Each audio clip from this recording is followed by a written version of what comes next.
Breaking news చూస్తున్నాం. రోజు రోజుకి మంచు మోహన్ బాబు ఇంట్లో గొడవలు పెరుగుతున్న పరిస్థితి కనిపిస్తోంది. మంచు మోహన్ బాబు ఇంట్లో రోజు రోజుకి గొడవలు పెరుగుతున్నాయి. జల్పల్లిలోని తన ఇంటిని ఆక్రమించుకున్నారంటూ రంగారెడ్డి కలెక్టర్కు మోహన్ బాబు ఫిర్యాదు చేశారు.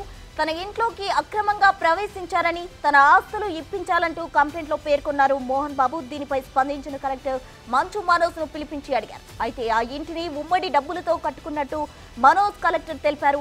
దానికి సంబంధించిన డాక్యుమెంట్స్ ఉన్నాయా అని అడగ్గా త్వరలోనే అందిస్తామని మనోజ్ చెప్పినట్టు తెలుస్తోంది. ఈ కేసు పర్యవేక్షణ బాధ్యతను ఆర్డీఓకు అప్పగించినట్టు తెలుస్తోంది.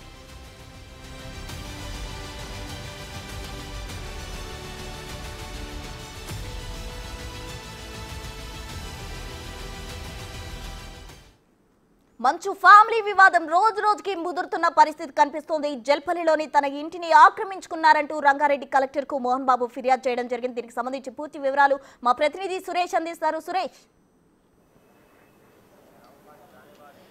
మంచు ఫ్యామిలీలో మంటలు ఇంకా మండుతూనే ఉన్నాయి. ఎందుకంటే ఈ సమస్యకు పులి స్టాప్ పట్టే విధంగా వాళ్ళ కుటుంబ సభ్యులు ఎలాంటి చర్యలు తీసుకోకపోవడం, మళ్ళీ ఫిర్యాదులే చేసుకోవడం. ఇటు రంగారెడ్డి జిల్లా కలెక్టర్కి మోహన్ బాబు ఫిర్యాదు చేశాడు. తాను సీనియర్ సిటిజన్ యాక్ట్ కింద తన ఆస్తులను చిన్న కొడుకు మనోజ్ ఆక్రమించి అక్రమంగా ఇంట్లో ఉంటున్నాడని చెప్పేసి కూడా ఆయన ఫిర్యాదు చేశారు. వెంటనే ఆయనను ఖాళీ చేయించి తన ఆస్తులను తనకు అప్పగించాలని చెప్పేసి కూడా ఆయన పిటిషన్లో పేర్కొన్నాడు. ఈ పిటిషన్ పైనే రంగారెడ్డి జిల్లా కలెక్టర్ మనోజ్కు నోటీసులు జారీ చేసి విచారణకు పిలిచారు. విచారణ సందర్భంగా ఇల్లు ఖాళీ చేయాలి, మీకు ఎలాంటి హక్కులు ఉన్నాయి ఇంటిపై అని చెప్పేసి కూడా కలెక్టర్ ప్రశ్నించినప్పుడు మా కుటుంబ సభ్యులు అందరి కష్టార్జితంతోనే ఆ ఇల్లును నిర్మించుకున్నాము, ఆ స్థలం కొనుగోలు చేశామని చెప్పేసి కూడా మనోజ్ చెప్పడం జరిగింది. తాను సినిమాల్లో నటిస్తూ సంపాదించాను, ఆ సంపాదించిన డబ్బులు ఆ ఇంటి నిర్మాణంలో పెట్టానని చెప్పేసి కూడా మనోజ్ ఒకవైపు చెప్తున్నాడు. కానీ మోహన్ బాబు తాను సొంతంగా కష్టపడి సంపాదించుకున్న డబ్బులతో అక్కడ ఇల్లు కొనుక్కొని నేను శేష జీవితం గడపాలనుకుంటున్నాను, కానీ నా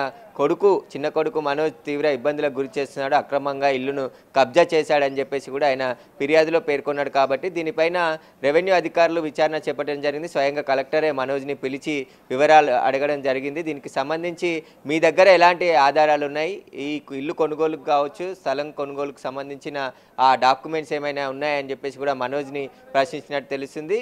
పూర్తి ఏమైనా వివరాలు కానీ ఆధారాలు ఉంటే మీరు కూడా సబ్మిట్ చేయండి అని చెప్పేసి కూడా మనోజ్ని కలెక్టర్ చెప్పినట్టు చెప్తున్నారు. దీనికి సంబంధించి మనోజ్ మీడియాతో కూడా మాట్లాడడం జరిగింది. ఈ గొడవకి పులి స్టాప్ పెట్టి తనతో కుటుంబ సభ్యులు మాట్లాడాలని ప్రయత్నం చేస్తున్నప్పటికీ కూడా మాట్లాడట్లేరు, దీన్ని పెద్దగా చేస్తున్నారు కావాలని చెప్పేసి కూడా ఆయన మాట్లాడడం జరిగింది. ఈ గొడవలోకి తన భార్యను కూడా లాగుతున్నారు, తన భార్యకి తల్లిదండ్రులు లేరు, తానే అన్యాయం చెప్పేసి కూడా మనోజ్ చెప్తున్నారు. కాబట్టి ఈ గొడవకి సంబంధించి పూర్తిగా ఆస్తులకు సంబంధించి వివాదం జరుగుతున్నట్టుగా స్పష్టమవుతుంది.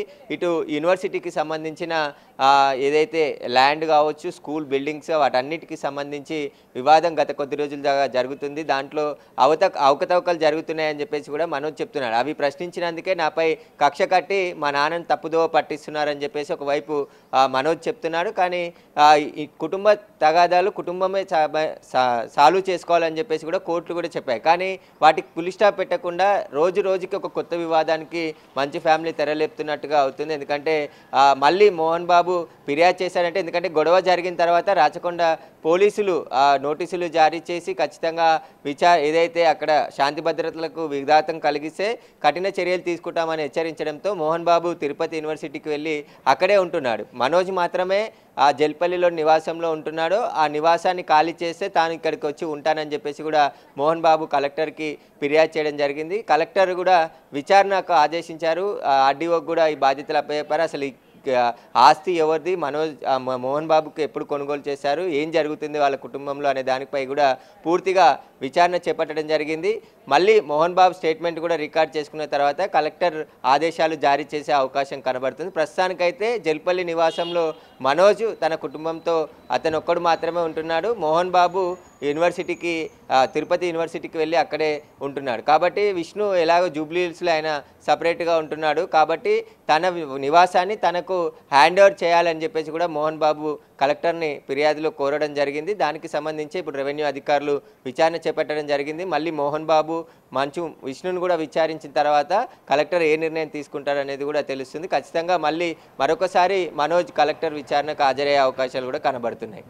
Right Suresh, thank you. మొత్తంగా అయితే మంచు ఫ్యామిలీ వివాదానికి సంబంధించి జల్పల్లిలోని తన ఇంటిని ఆక్రమించుకున్నారు అంటూ కలెక్టర్ కు ఫిర్యాదు చేశారు మోహన్ బాబు. అయితే అది ఉమ్మడిగా కట్టుకున్న ఇల్లు, దానికి సంబంధించిన డాక్యుమెంట్ త్వరలోనే సమర్పిస్తా అంటూ మనోజ్ చెప్పడం జరిగింది. మొత్తంగా ఈ వివాదం ఏం జరగబోతుందా అనేది వేచి చూడాలి.